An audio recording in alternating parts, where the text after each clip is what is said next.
नमस्कार, म प्रतिमा चौधरी। नमस्कार, म कावेरी पौडेल। राति 8 बजेको जनता समाचारमा स्वागत छ।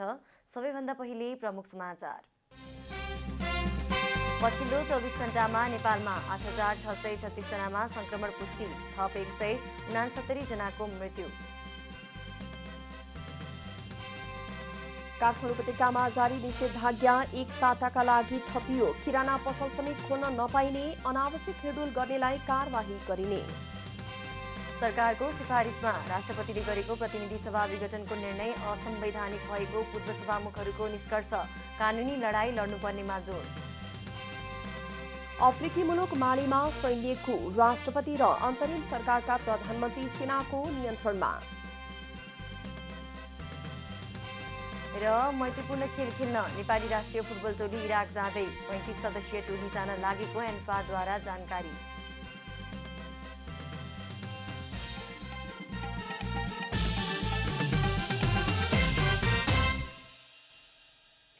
अब पूरा समाचार। नेपालमा कोरोना संक्रमण भएर निको हुनेको संख्या 4 लाख नाघेको छ। पछिल्लो 24 घण्टामा 6404 जना निको भएसँगै निको हुनेको संख्या 4,04,887 पुगेको जनाइएको छ। यो संख्या कुल संक्रमितको 76.56% हो। यस्तै अहिलेसम्म कोरोना संक्रमण पुष्टि हुनेको संख्या 5,28,848 पुगेको छ। पछिल्लो 24 घण्टामा 8636 जनामा कोरोना संक्रमणको पुष्टि भएको छ।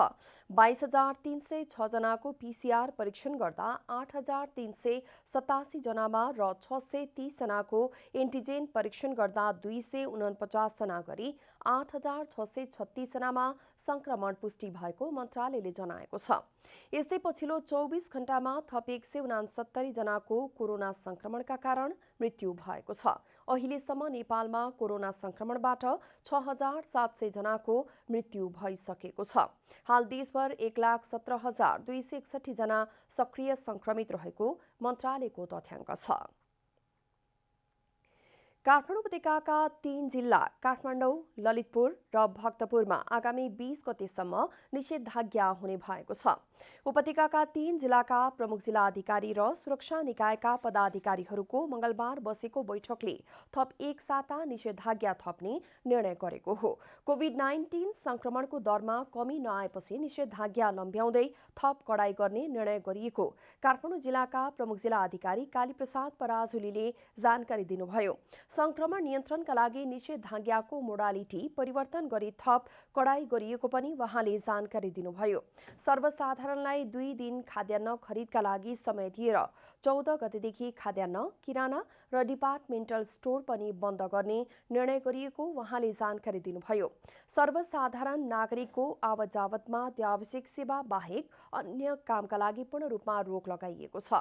मर्निङ वाक र इभिनिङ वाकलाई पनि बन्द गरिएको छ। त्यसैगरी अत्यावश्यक सामान किन्दा भौतिक दूरी कायम गरी मास्क लगाउनुपर्ने र सो नभए जरिवाना गर्न प्रहरीलाई निर्देशन दिइएको छ।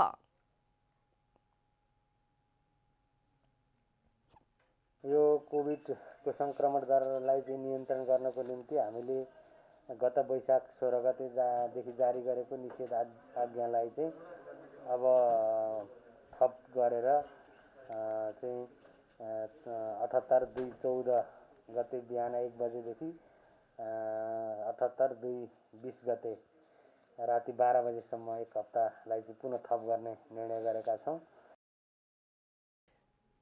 प्रमुख जिल्लाधिकारी पराजुलीले अत्यावश्यक काम नपरी दूध, तरकारी किन्ने नाममा घर बाहिर ननिस्कन र स्वास्थ्य सतर्कता मापदण्डको पूर्ण पालना गर्न उहाँले सबैमा अपिल समेत गर्नुभएको छ।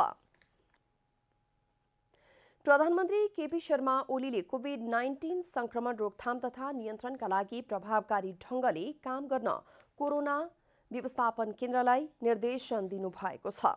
नेपाल सरकारको सिफारिसमा राष्ट्रपतिबाट जेठ 6 गते जारी भएको अध्यादेश अनुसार प्रधानमन्त्री अध्यक्ष रहेको कोभिड-19 निर्देशक समितिको मंगलबार बसेको पहिलो बैठकमा प्रधानमन्त्रीले कोभिड-19 संक्रमण नियन्त्रणका लागि तत्काल सबै नागरिकलाई खोपको सुनिश्चितता गर्ने गरी काम गर्न निर्देशन दिनुभएको हो। उहाँले कोभिड-19 नियन्त्रण सम्बन्धी र सार्वजनिक खरिद ऐन सम्बन्धी अध्यादेशले सम्पूर्ण प्रक्रियागत जटिलताको समाधान गरेको भन्दै कोभिड-19 व्यवस्थापन केन्द्रलाई तदारुकताका साथ काम अघि बढाउन निर्देशन दिनुभएको प्रधानमन्त्री तथा मन्त्री परिषदको कार्यालयका सचिव खगराज बरालले जानकारी दिनुभयो। विशेष गरी प्रधानमन्त्रीको निर्देशन हामीलाई प्राप्त भएको छ र प्रधानमन्त्रीले विशेष गरी खोपको उपलब्धता गर्नुपर्नेमा जोड दिनुभएको छ। खोप कहाँबाट ल्याउने हो, कसरी ल्याउने हो र पहिलो चाहिँ जनताहरूलाई चाहिँ खोप चाहिँ दिनुपर्छ, नागरिकलाई खोप दिनुपर्छ र यो खोपको प्रभावकारिता जुन अहिले देखिएको छ, जसले खोप लगाउनु भएको छ, दुईटै खोप जस्तै सुरक्षाकर्मी, स्वास्थ्यकर्मीहरू, उहाँहरूलाई चाहिँ यसको चाहिँ त्यति धेरै सङ्क्रमण भएको देखिएको छैन। त्यसैले पहिलो प्राथमिकता भनेको खोप हो। आवश्यक ऐन नियम नभएका कारण समस्या भए पनि अब सबै समस्याको सम्बोधन भएकाले ढिला गर्ने छुट नभएको भन्दै प्रधानमन्त्रीले एक्सनमा जान कोरोना व्यवस्थापन केन्द्रलाई निर्देशन दिनुभएको छ। कोभिड-19 निर्देशक समितिको पहिलो बैठकमा कोभिड-19 व्यवस्थापन केन्द्रका पदाधिकारीको उपस्थिति थियो। सोमबार सरकारले कोरोना व्यवस्थापन केन्द्रका प्रमुखमा अवकाश प्राप्त रथी बालानन्द शर्मालाई नियुक्त गरेको थियो। उहाँले मंगलबारदेखि नै आफ्नो जिम्मेवारी सम्हाल्दै बैठकमा सहभागी हुनुभएको थियो। काठमाडौँको 2 बाल मन्दिरका 10 सुसारे सहित 59 बालबालिकामा कोरोना संक्रमण पुष्टि भएको छ। नेपालमा एकैपटक धेरै संख्यामा बालबालिकालाई कोभिड-19 पुष्टि भएको यो पहिलो पटक हो। नेपाल बाल संगठन अन्तर्गत उपत्यकाको नक्साल र सिफल बाल मन्दिरमा संरक्षणमा रहेका 59 जनामा संक्रमण पुष्टि भएको हो। सिफलका 70 जनाको परीक्षण गर्दा 36 जना र नक्सालको बालगृहमा रहेका 23 जनामा पोजिटिभ देखिएको बताइएको छ। केही बालबालिकाको रिपोर्ट आउने क्रम जारी रहेकाले यो संख्या बढ्न सक्ने अनुमान गरिएको छ। दुवै बालगृहका कुल संक्रमित 59 मध्ये 10 जना सुसारे छन्। संक्रमित बालबालिकाहरू 8 महिनादेखि 10 वर्षसम्मका रहेका छन्। 2 जना 18 वर्षका रहेका छन्। संक्रमित हुनेमा बाल मन्दिरमा आश्रित केही अपाङ्गता भएकाहरू पनि छन्। उनीहरूमा खोकी, ज्वरो लगायतका सामान्य लक्षण रहेको छ। एकैपटक धेरै बालबालिकाहरू संक्रमित भएपछि आइसोलेसनमा राख्न ठाउँ अभाव भएकाले सरकारसँग आइसोलेसनका लागि सहयोगको पहल गरिरहेको बाल मन्दिरले जनाएको छ। हाललाई संक्रमितहरूलाई नक्सालमा रहेको बहिरा विद्यालयलाई व्यवस्थापन गरिएको छ। त्यहाँको भवनमा नक्सालका बालबालिका राख्ने मन्त्री परिषदले निर्णय गरे पनि कार्यान्वयन नहुँदा ठाउँको अभाव भएको छ। धरान स्थित बीपी कोइराला स्वास्थ्य विज्ञान प्रतिष्ठानमा कोरोना संक्रमितहरूको उपचारमा खेलवाड गरिएको भन्दै प्रतिष्ठानका पदाधिकारीहरूलाई आरोप लाग्दै आएको छ। पछिल्लो समय कोभिड अस्पतालमा अक्सिजनको अभाव, उपचार सेवा प्रभावकारी नभएको गुनासो बढ्न थालेपछि धरानका जनता आन्दोलित बनेका हुन्। कोरोना संक्रमणको दोस्रो लहर सुरु भएसँगै बीपी कोइराला स्वास्थ्य विज्ञान प्रतिष्ठानमा रहेको 3 लेभलको कोभिड अस्पतालमा सम्पूर्ण सुविधा सहितको सेवा प्रवाह गर्न प्रदेश 1 का मुख्यमन्त्री शेरधन राईले निर्देशन दिएका थिए। प्रतिष्ठानले पनि कोभिड अस्पतालको 100 बेडमा आफ्नै अक्सिजन प्लान्टबाट अक्सिजन सेवा सहित उपचारमा कुनै पनि कमजोरी हुन नदिने प्रतिबद्धता जनाएको थियो। आफ्नो प्रतिबद्धताको 1 महिना पनि नबित्दै प्रतिष्ठानको सबै सेवा गुणस्तरहीन बन्दै गएको छ। यहाँ आइसियु पाउनको लागि बेडमा भएका बिरामी कहिले मर्छन् र आफूले पाउने, कोभिडको मा तपाईँको चाहिँ अक्सिजन र चाहिँ भेन्टिलेटर, त्यो बिरामी कहिले मर्छ र आफूले पाउने भन्ने बिरामी अर्को बिरामीको मृत्युको पर्खाइमा चाहिँ बसिरहेको अवस्था हो। यहाँका चाहिँ अन्य चाहिँ बिरामीहरूले राम्रोसँग चाहिँ उपचार नपाइरहेको अवस्था छ।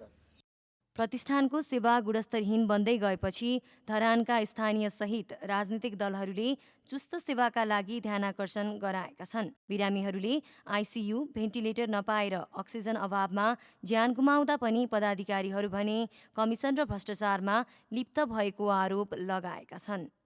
विगत 1 वर्षदेखि यो अक्सिजन प्लान्टको समस्या आएको छ। अक्सिजन प्लान्ट वास्तवमा त्यो ठेकदारलाई ल्याएर कालो सूचीमा राखेर कारबाही गर्नुको सट्टा अहिले आफ्ना मैले सुन्दैछु बिसीका नातागोताहरू यहाँ ठेकदारको रूपमा आएका छन् अरे भाइ र त्यो प्रतिष्ठित त्यो अक्सिजन प्लान्ट ठेकदारलाई कारबाही गर्नुको सट्टा त्यही अक्सिजन प्लान्ट मर्मत गराउने र त्यसबाट कमिसन खाने खालको काम अहिले भइरहेछ। प्रतिष्ठानमा 15 बेडको आइसियु सहित 25 बेडको एसडियु र 60 बेडको जनरल बेड रहेको कोभिड अस्पतालमा अहिले 68 जना कोरोना संक्रमितहरू उपचारमा छन्। प्रति मिनेट 1600 प्रति लिटर क्षमताको आफ्नै अक्सिजन प्लान्ट पनि छ। पछिल्लो समय 24 घण्टा प्लान्ट सञ्चालन भएकाले केही समस्या नआएको प्रतिष्ठानले जनाएको छ। एउटा युनिटमा जियोलाइटको समस्या आएको थियो, अर्को बालको समस्या आएको थियो। जियोलाइट युनिटको जुन समस्या देखा परेको थियो त्यो समस्या चाहिँ हामीले समाधान भएको अवस्था छ र त्यहाँबाट चाहिँ तपाईँको अक्सिजन उत्पादन हुँदैछ। अर्को चाहिँ मर्मत सम्भारको कार्यमा छ, त्यो पनि छिटै बन्छ भन्ने हामी विश्वास लिएका छौँ। र दोस्रो चरणको कोरोना संक्रमणले प्राय बिरामीलाई अक्सिजनको आवश्यकता पर्दछ। अक्सिजनकै लागि भए पनि बिरामीहरू कोभिड अस्पताल पुग्ने गरेका छन्। तर केही दिन अघिदेखि अस्पतालमा अक्सिजनको पर्याप्त व्यवस्थापन हुन नसक्दा बिरामीले ज्यान गुमाउनु परेको आरोप अस्पतालले बेहोर्दै आएको छ। प्रतिष्ठानको अक्सिजन प्लान्ट 24 घण्टा सञ्चालन गर्न आवश्यक सहयोगका लागि प्रदेश स्थानीय सरकारको पनि भूमिका महत्त्वपूर्ण देखिन्छ। कोरोना भाइरस संक्रमण रोकथामका लागि जिल्ला प्रशासन कार्यालय लमजुङले थप कडाई गरेको छ। कोरोना भाइरस संक्रमणको जोखिम उच्च रहेको बेला नागरिक स्तरबाट लापरवाही बढेको भन्दै निषेधाज्ञालाई थप कडाई गरेको हो। प्रशासनले निषेधाज्ञाका पालना नगर्नेलाई हालै जारी कोभिड-19 सङ्कट व्यवस्थापन अध्यादेश 2078 अनुसार कारबाही गर्न थालेको छ। अध्यादेशमा अनुमति बिना वा बिरामी ओसार पसार गर्ने प्रयोजन बाहेक गाडी चलाएर कारबाही गर्न सक्ने व्यवस्था छ। त्यस्तो अवस्थामा 2 पाङ्ग्रे सवारीलाई 2000 र अन्य सवारीलाई 5000 जरिवाना तिराउने व्यवस्था भएको लमजुङका प्रहरी प्रमुख प्रहरी नायब वरीक्षक गंगा बहादुर थापाले बताउनुभयो। हामीले आजका दिनदेखि चाहिँ यो निषेधाज्ञालाई चाहिँ अलिकति कडाइका साथ चाहिँ कार्यान्वयन गर्ने भन्ने हिसाबले हामीले विभिन्न खालको टोलीहरू गठन गरेर परिचालित गरेका पनि छौँ, जस अन्तर्गत यो अहिले सङ्क्रामक रोग एन्ड देयर विष अनुसार हामीले कारबाही गर्ने चाहिँ गरिएकोमा अब आजदेखि चाहिँ यो नयाँ अध्यादेश आएको छ। यो कोभिड-19 सङ्कट व्यवस्थापन अध्यादेश 2078 भन्ने चाहिँ अध्यादेश आएको छ र त्यसलाई हामीले चाहिँ पूर्ण रूपमा चाहिँ पालना गर्नको लागि चाहिँ यो हामी सुरक्षाकर्मीहरू खटिरहेको चाहिँ अवस्था चाहिँ छ। दोस्रो भेरिएन्टको कोरोना संक्रमण फैलिएसँगै लमजुङमा कोरोना संक्रमितको संख्या 500 कटिसकेको छ। वैशाख यता 103 जना संक्रमण मुक्त भएका छन् भने जिल्लाका 8 जनाको मृत्यु भएको छ। स्थानीय प्रशासनले जेठ 20 गतेसम्मका लागि निषेधाज्ञा जारी गरेको छ। जनता समाचारमा अब छोटो विश्राम।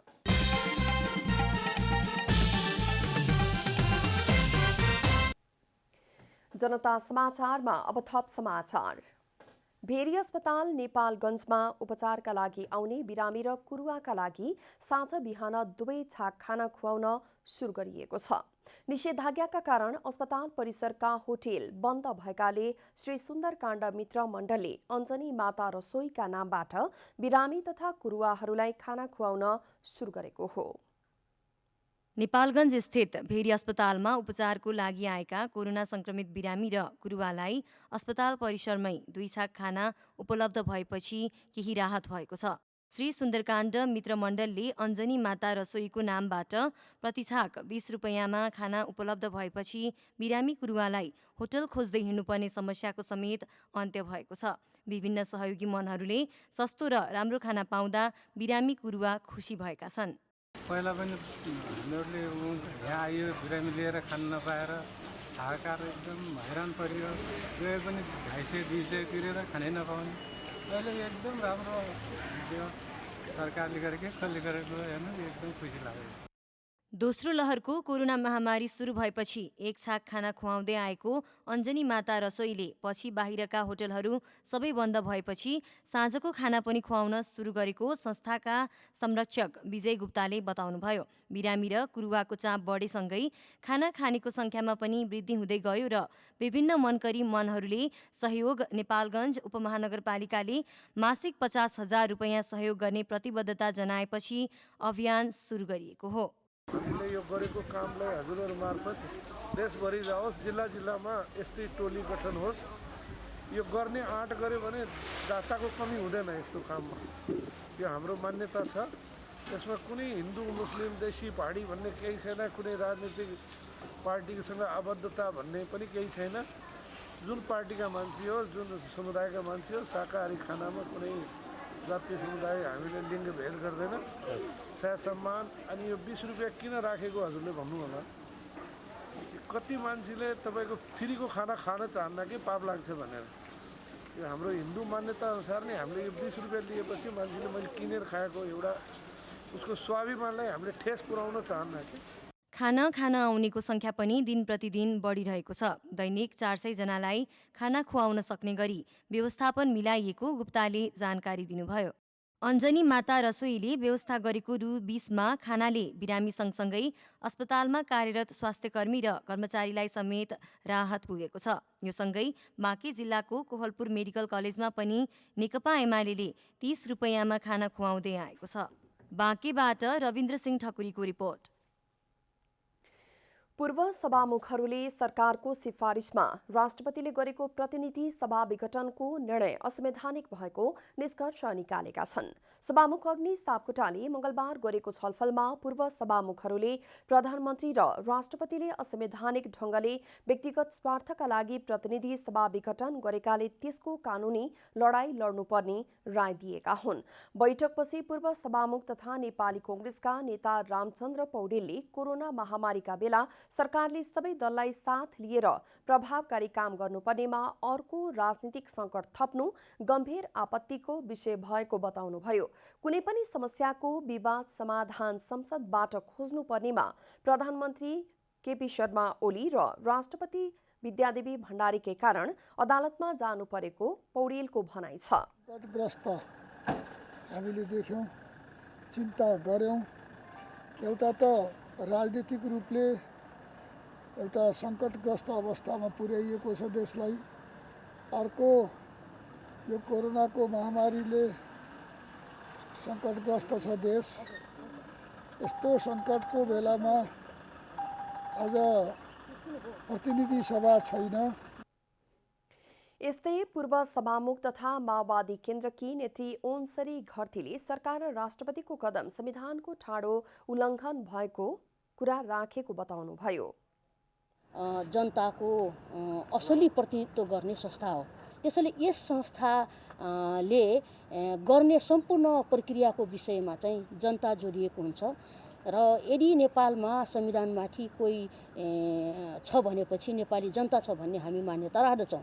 त्यसैले हामीले एकमतका साथ के भन्यौँ भने यो प्रतिनिधि संस्थामाथि या जनताको प्रतिनिधि संस्थामाथि जे आक्रमण भयो, यो प्रतिनिधि सभा विघटन दुईपटक, एकपटक मात्रै नभएर दुईपटक जे चाहिँ विघटन गरियो, यो पूर्णतया असंवैधानिक छ। प्रतिनिधि सभा विघटन भएको अवस्थामा सभामुखका केही विशेषाधिकार प्रयोग हुन सक्ने अनुमान भइरहेका बेला सभामुख सापकोटाले पूर्व सभामुखहरूसँग छलफल गर्नुलाई महत्त्वका साथ हेरिएको छ। छलफलमा पूर्व सभामुखहरू रामचन्द्र पौडेल, कृष्ण बहादुर महरा, ओन्सरी घरती उपस्थित हुनुहुन्थ्यो भने तारानाथ राणाभाट र दमननाथ ढुङ्गानाले भर्चुअल माध्यमबाट सहभागिता जनाउनु भएको थियो।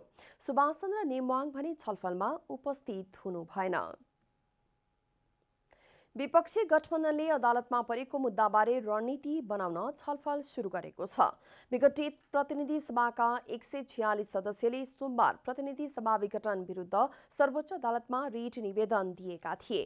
सो रिटमाथि हुने बहसमा कसरी प्रस्तुत हुने भन्ने बारेमा रणनीति बनाउन विपक्षी गठबन्धनले कानून व्यवसायी सहितको छलफल सुरु गरेको हो। सिंहदरबार स्थित नेपाली कांग्रेस संसदीय दलको कार्यालयमा भएको छलफलमा विशेष गरेर संसद विघटन विरुद्ध र सभापति शेरबहादुर देउवालाई प्रधानमन्त्री नियुक्त गर्नका लागि गरिएको प्रस्तावका सम्बन्धमा कानूनी लडाई कसरी अघि बढाउने भन्ने बारेमा परामर्श गर्ने काम भएको नेता रमेश लेखकले जानकारी दिनुभयो। सम्भवतः अब भोलि पर्सिदेखि अदालतमा यसको मुद्दाको बहस प्रारम्भ होला। त्यसका लागि कानुन व्यवसायी साथीहरूको व्यवस्थापन, अब कोलाई रिक्वेस्ट गर्ने, कसरी अगाडि बढ्ने भन्ने बारेमा छलफल भएको छ। त्यस कारण चाहिँ त हिजोकै जुन हामीले बहुमतले सर्वोच्च अदालतमा प्रतिनिधि सभाका सदस्यहरूले रिट निवेदन हाल्नु भएको छ। उहाँले लोकतन्त्र नै नरहने खतरामा मुलुक पुगेकाले संघीय लोकतान्त्रिक गणतन्त्र र संविधानलाई जोगाउनका लागि नेपाली कांग्रेसको नेतृत्वमा सरकार गठनको प्रक्रियामा आफूहरू अघि बढेको बताउनुभयो।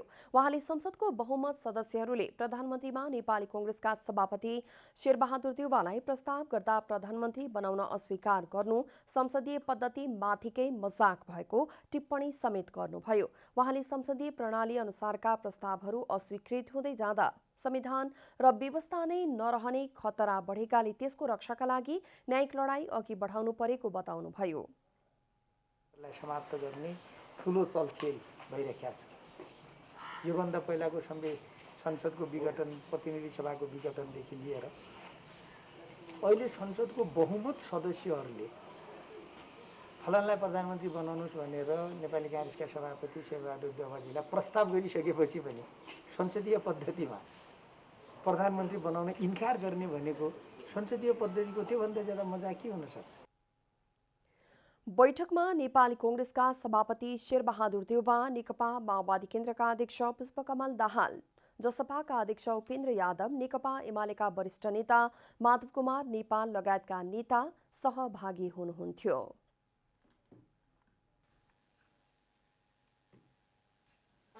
प्रतिनिधि सभा विघटन विरुद्ध सर्वोच्च अदालतमा परेका 30 वटा रिटमध्ये 11 वटाको सुनवाई जेठ 14 गते हुने भएको छ।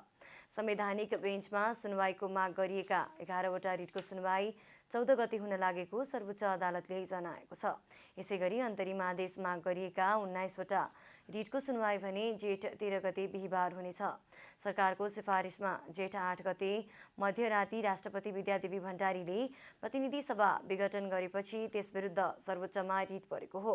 यस्तै नेपाली कांग्रेसका सभापति शेरबहादुर देउवा, नेकपा माओवादी केन्द्रका अध्यक्ष पुष्पकमल दाहाल, नेकपा एमालेका नेता माधव कुमार नेपाल, जनता समाजवादी पार्टी नेपालका अध्यक्ष उपेन्द्र यादव र राष्ट्रिय जनमोर्चाका दुर्गा पौडेल सहित 146 सांसदले पनि प्रतिनिधि सभा पुनर्स्थापना गरी देउवालाई प्रधानमन्त्री बनाउनु पर्ने माग गर्दै सोमबार सर्वोच्चमा रिट दायर गरेका थिए।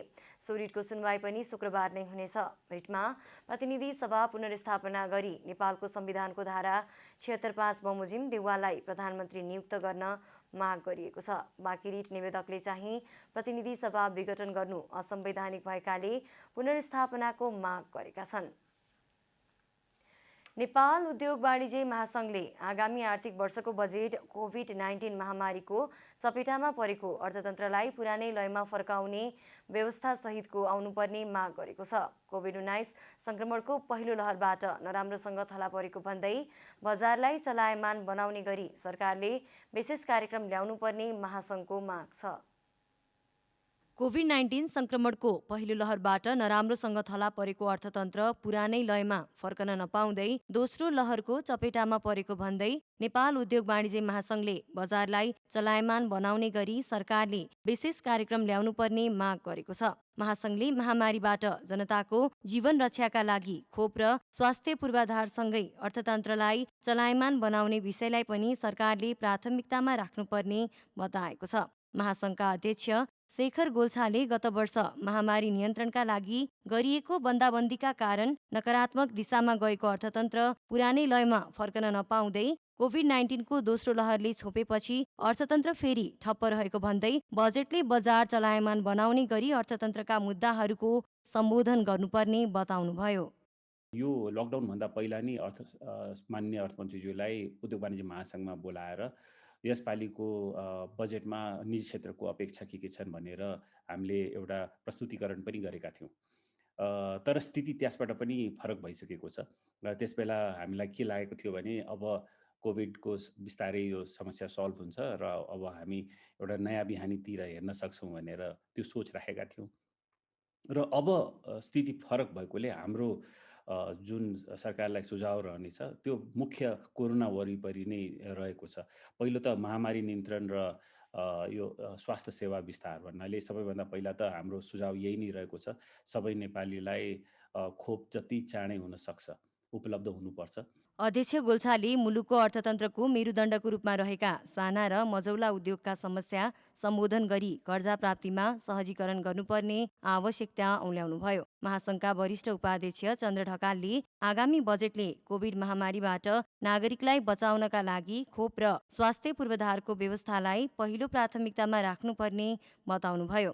कोभिड-19 महामारीबाट नराम्रोसँग प्रभावित भएको अर्थतन्त्रलाई पुरानै लयमा फर्काउनका लागि आर्थिक गतिविधि बढाउने र रोजगारी सृजना गर्ने गरी व्यावसायिक क्षेत्रलाई प्राथमिकता दिने कार्यक्रमहरू बजेटमा समावेश गरिनुपर्ने बताउनुभयो। पहिलो प्रायोरिटी चाहिँ भनेको जुन अहिले जुन यो कोभिडको जुन महामारीको चाहिँ जुन एउटा चाहिँ बाट चाहिँ बचाउनको लागि चाहिँ यसको रोकथामको लागि भन्नाले एउटा जुन एउटा भ्याक्सिनकै कुरा गरौँ, यो रोकथामको चाहिँ पहिलो प्रायोरिटी चाहिँ दिनुपर्छ र सँगसँगै चाहिँ यस्ता किसिमका चाहिँ महामारीहरूलाई बाट चाहिँ बचाउनको लागि चाहिँ स्वास्थ्य पूर्वाधारको चाहिँ को लागि चाहिँ यो बजेटले चाहिँ व्यवस्था गर्नुपर्छ भन्नाले पहिलो चाहिँ छ। ढकालले कोभिडका कारण मारमा परेको अर्थतन्त्रलाई चलायमान बनाई उत्पादनमुखी क्षेत्रमा लगानी बढाउनका लागि मूल्य अभिवृद्धि करको दर घटाएर आयकरको दायरा फराकिलो बनाउनु पर्ने सुझाव दिनुभयो। कोभिड-19 संक्रमण फैलिने क्रम बढिरहेको भन्दै काठमाडौँ महानगरपालिकाले परीक्षणको दायरा बढाएको छ। यही जेठ 14 देखि 18 सम्म 5 दिनमा 50,000 व्यक्तिको एन्टिजेन परीक्षण गर्ने तयारी रहेको छ। परीक्षणका लागि हरेक दिन 10 वटा केन्द्रबाट एन्टिजेन विधिबाट नमुना सङ्कलन गरिनेछ। यसका लागि एपिडेमियोलोजी तथा रोग नियन्त्रण महाशाखासँगको सहकार्य रहने काठमाडौँ महानगरपालिका जनस्वास्थ्य विभागका प्रमुख हरिबहादुर कुँवरले जानकारी दिनुभयो। प्रमुख कुँवरका अनुसार समुदायमा यस विधिबाट तत्काल नतिजा आउने हुँदा पोजिटिभ देखिएका बिरामीलाई थप परीक्षण र आइसोलेसनका माध्यमबाट समुदायबाट छुट्याउँदै लान सजिलो हुनेछ। काठमाडौँ महानगरपालिका प्राय सबै वडामा मानिसको बाक्लो बस्ती रहेकाले पछिल्लो समय हरेक दिन काठमाडौँ महानगरपालिकामा संक्रमण बढिरहेको छ। नयाँ भेरिएन्टको कोभिड-19 संक्रमणबाट मानिस थला पर्न थालेपछि महानगरले सम्पर्क चक्र टुटाउन यस किसिमको अभ्यास गर्न लागेको हो। ठुलो समूहमा गर्न लागि यस किसिमको परीक्षणका लागि हाल काम गरिरहेका जनशक्तिले अपुग भए थपेर भए पनि परीक्षण गर्ने बताइएको छ। अब आर्थिक समाचार।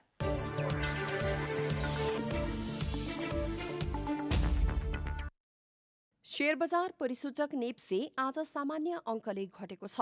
आज नेप्से 6.47 अङ्कले घटेर 2816.60 बिन्दुमा पुगेको छ। नेप्सेका अनुसार आज 11 अर्ब 13 करोड 33 लाख बराबरको कारोबार भएको छ भने कारोबार भएका समूहमध्ये 7 समूह बाहेक अन्य समूह बढेका छन्। आज शेयर मूल्यमा उच्च वृद्धि हुने कम्पनीहरूमा mountain hydro Nepal, Ghalemdi hydro, Varun hydro power र युनिभर्सल पावर कम्पनी रहेका छन्। त्यस्तै आज मल्टिपर्पोज फाइनान्स कम्पनीका लगानीकर्ताले सर्वाधिक गुमाएका छन् भने कारोबारको आधारमा आज सबैभन्दा बढी कारोबार अरुण काबेली पावर कम्पनीको भएको छ। मंगलबार सुनको मूल्य तोलामा 200 रुपैयाँले घटेको छ। आज छापावाल सुन प्रति तोला 93,500 रुपैयाँ कायम भएको छ। सोमबार छापावाल सुनको मूल्य तोलाको 93,700 रुपैयाँ कायम रहेको नेपाल सुन चाँदी व्यवसायी महासंघले जनाएको छ। आज तेजाबी सुन प्रति तोला 93,000 रुपैयाँ कायम भएको छ। त्यसैगरी चाँदीको मूल्य स्थिर हुँदै प्रति तोला 1,350 रुपैयाँ कायम भएको छ। वाणिज्य आपूर्ति तथा उपभोक्ता संरक्षण विभागले 65 वटा स्वास्थ्य सामान आपूर्ति तथा औषधि पसललाई कारबाही गरेको छ। निषेधाज्ञापछि विभागले 46 वटा स्वास्थ्य सामान आपूर्तिकर्ता तथा फार्मेसीको अनुगमन गरेकोमा 37 वटालाई जरिवाना सहित कारबाही गरेको विभागले जनाएको छ। विभागले यस अवधिमा जरिवानामा परेका व्यवसायी फर्मबाट 10 लाख रुपैयाँ भन्दा बढी राजस्व संकलन भएको जनाएको छ। विभागले चालू आर्थिक वर्ष 2077-78 को 10 महिनामा उपत्यका र उपत्यका बाहिर गरी 4204 व्यावसायिक फर्मको अनुगमन गरेकोमा 2618 वटा व्यावसायिक फर्मलाई जरिवाना र कारबाही गरेको छ। जसमध्ये 1618 फर्म कारबाहीमा परेका छन् भने 1182 वटा फर्मलाई न्यूनतम 5000 देखि बढीमा 4 लाख रुपैयाँसम्म जरिवाना गरेको विभागले जनाएको छ। सोही अवधिमा उपत्यकामा मात्रै 2754 वटाको अनुगमन गरी 1893 वटालाई कारबाही गरिएको छ।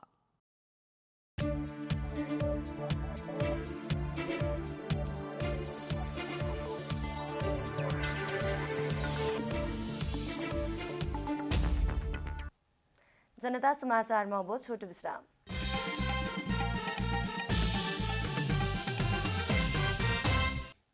अब खेलकुद समाचार।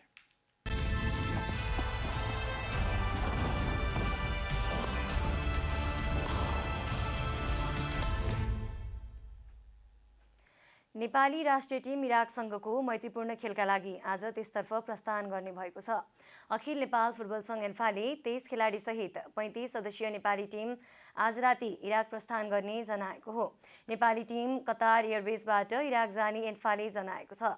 टिम राति 10 बजे इराक प्रस्थान गर्नेछ। इराक जाने सबै नेपाली टोलीको कोरोना रिपोर्ट समेत नेगेटिभ आएको एन्फाले जनाएको छ। नेपालले जेठ 15 अर्थात् मे 29मा बसरा अन्तर्राष्ट्रिय मैदानमा इराकसँग मैत्रीपूर्ण खेल खेल्ने तालिका रहेको छ। नेपालले इराकसँगको मैत्रीपूर्ण खेलपछि फिफा विश्वकप छनौट र एसियन कप छनौटका बाँकी 3 खेल्नेछ।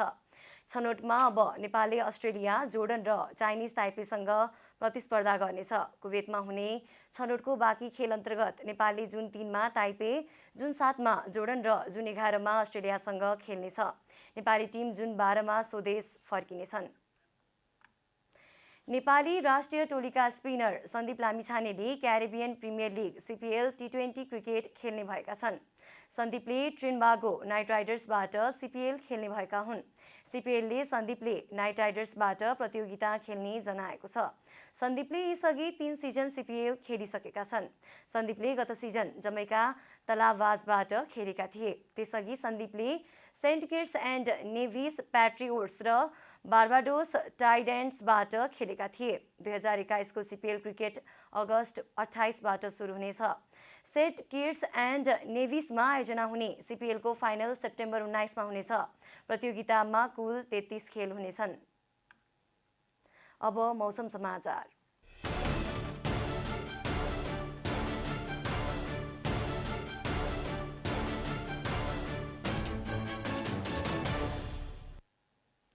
आज राति प्रदेश 1, प्रदेश 2, बागमती, गण्डकी प्रदेशमा सामान्यदेखि पूर्णतया बदली र बाँकी भूभागमा आंशिकदेखि सामान्य बदली रहनेछ। गण्डकी प्रदेश, बागमती प्रदेश र प्रदेश 1 का हिमाली उच्च पहाडी भूभागका केही स्थानमा हल्कादेखि मध्यम वर्षाको सम्भावना रहेको जल तथा मौसम विभागले जनाएको छ। अब देशभरका विभिन्न स्थानका मौसम सम्बन्धी थप विवरण।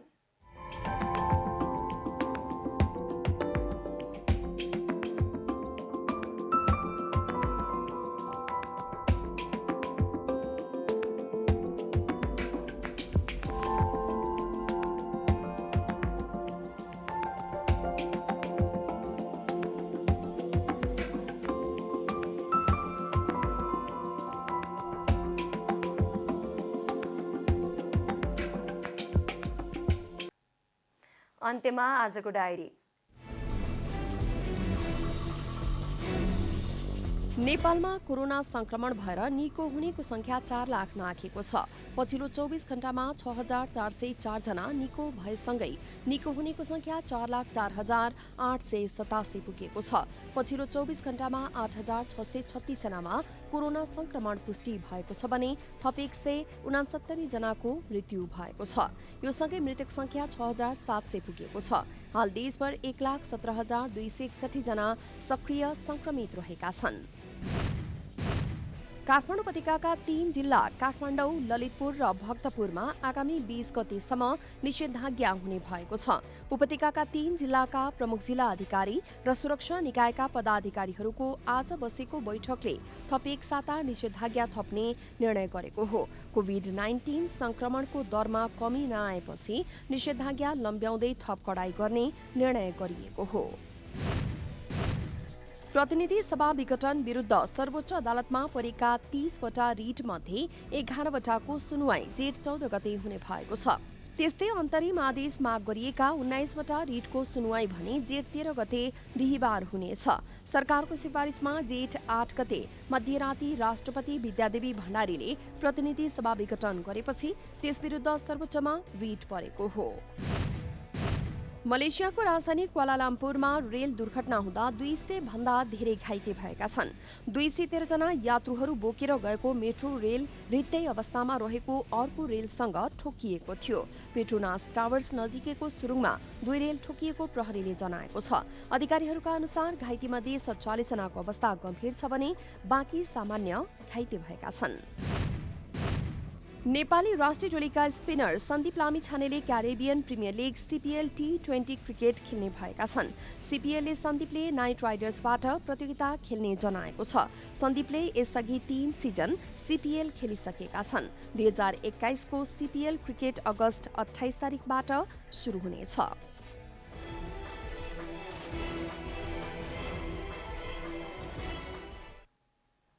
जनता समाचार अहिलेलाई यति नै। जनताद्वारा जनताका लागि प्रसारित जनता टेलिभिजनका कार्यक्रमहरू युट्युब, ट्विटर, फेसबुक र हाम्रो वेबसाइट जनतासमाचार.com मा पनि पढ्न र हेर्न सक्नुहुनेछ।